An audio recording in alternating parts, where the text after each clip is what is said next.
这是一盆有点年头的富士榆树，原来的石头摔烂了，新换了一个石头，把这盆富士改造一下。这些原本附上去的根已经完全木质化，重新复制前，把这些根进行了重新开口调整，愈合定型后，重新开槽附上去。开槽前按照根的走向做好标记，这一步不能省，槽的大小直接影响根附上去的成型时间。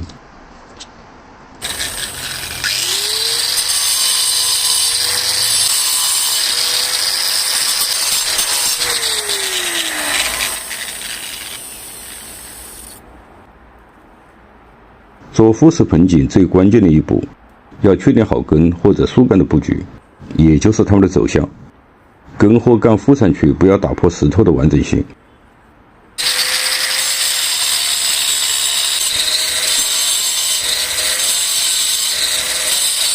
布局前要看清石头的纹路，开槽要顺树缝而下，石头好受伤或者悬崖。根在石头上无序的缠绕，容易形成横断面，在视觉上就会使上变得矮小。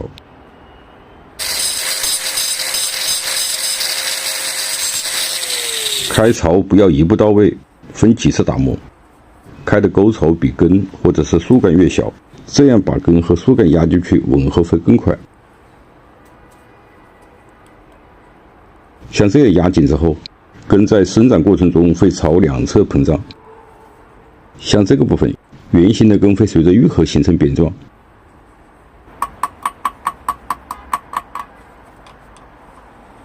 槽开好之后，要去掉加工的痕迹，敲打受力要顺着石缝进行。如果是横向受力，估计又得重新找一个石头。复式盆景的加工过程不仅仅在石头，在石头很难达到要求的情况下，可以对树根或者是树干进行加工。像这个石头，突出的部分根的接触面小，形成愈合有点难，把这个面剪掉一部分。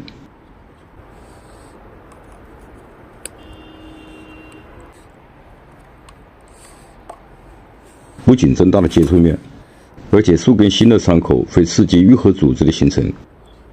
像榆树，收留后在生长期2个月左右，愈合就基本形成，加快树与石的结合。没有开槽的地方，可以将根削去一部分，目的也是刺激愈合组织的形成。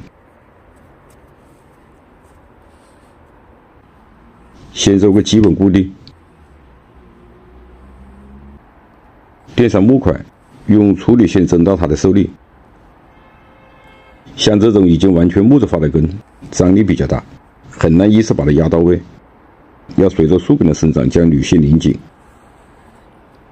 不同的树种愈合能力不同，铝线捆绑的时间也会有长短。像榆树，1年左右就基本可以复合上去。复式盆景力求树石合一，石与树的比例要协调。复式盆景按照树与石的特点，一般有2种表现手法。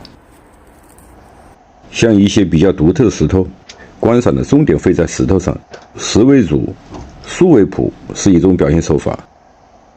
还有一种表现手法，树形比较有特色，以突出树的造型为重点。像这一盆比较平庸的复石，石头不突出，只能在树的造型上多一点表现。榆树生长快，也十分的修剪。榆树无论是玩哪一种造型，最好是虚剪培育，在枝干过渡中形成变化。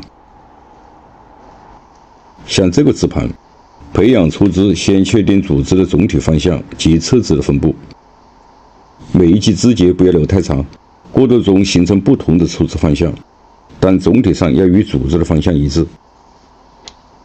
修剪最常用的手法是去枝留弯，枝尽量的短，弯的变化力求自然。弯可以通过攀杂和吊拉形成，但像榆树这种生长快的树种，最好不要通枝攀杂。攀杂定型后，最多留1到2个枝节，而且一般只会在侧枝形成过程中运用，这样才会形成有过渡的变化。对榆树要舍得剪，修剪之后会发出更多的侧枝。像这样修剪，剪出主侧枝的比例，剪出美极致的层次。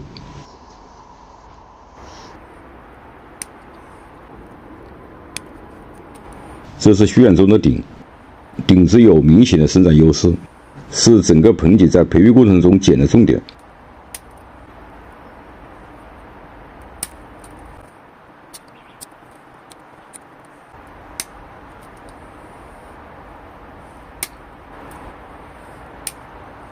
榆树盆景每年春季要进行种剪，像这种植，控制它的针粗就要剪短。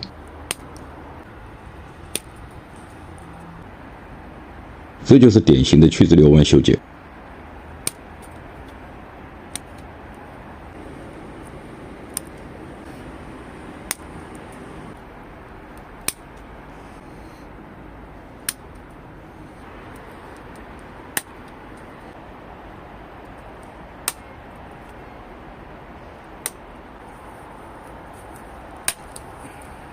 像这种植已经长过的头就不要留，干脆把它去掉。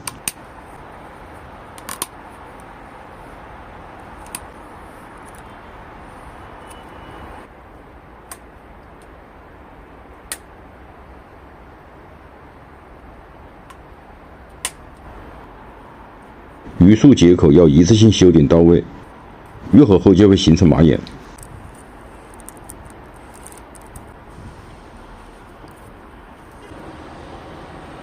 榆树的适应性很强，在复式盆景的制作中成型是比较快的，而且在造型中大多数操作手法都可以运用。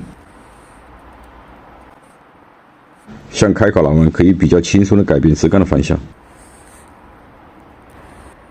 像这个枝，主干的角度改变，要把它掉了下来，只需要在这个部分开口就可以实现。开口一定要完全吻合，才能有愈合形成的可能。整形之后，使所有的出枝形成了一个统一的流向，有树势才会产生动感，实在静中达到稳定，树在动中形成飘逸，而这种动与静的结合，才是树式盆景的生命力所在。我是三江农场，感谢你的收看，下期见。